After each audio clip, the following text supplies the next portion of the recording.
നമസ്കാരം, ഏവർക്കും ദർശന ന്യൂസിലേക്ക് സ്വാഗതം.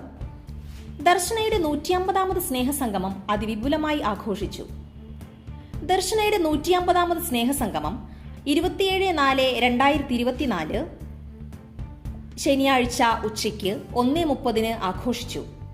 ദർശനയുടെ സ്ഥാപകനായ റവറർ ഫാദർ സോളമൻ കടമ്പാട്ടുപറമ്പിൽ CMIയുടെ അധ്യക്ഷതയിൽ ചേർന്ന യോഗത്തിൽ ഗ്വാളിയാർ രൂപത അധ്യക്ഷൻ ബിഷപ്പ് മാർ ജോസഫ് തൈക്കാട്ടിൽ ഉദ്ഘാടനം ചെയ്തു. ദർശനയ്ക്ക് എല്ലാവിധ ഭാവുകങ്ങളും അനുഗ്രഹങ്ങളും നേരുകയും ചെയ്തു. ബഹുമാനപ്പെട്ട additional district sessions judge Shrimati Minimol മുഖ്യാതിഥിയായി. ഒരു സാധാരണ കുടുംബത്തിൽ ജനിക്കുകയും സാധാരണക്കാരുടെ എല്ലാവിധ കഷ്ടപ്പാടുകളും തിരിച്ചറിയാൻ സാധിക്കുമെന്നും തന്റെ എല്ലാ സ്നേഹവും കരുതലും ഇത്തരം ഭിന്നശേഷിക്കാർക്കുണ്ടാകുമെന്നും ശ്രീമതി മിനിമോൾ അറിയിച്ചു.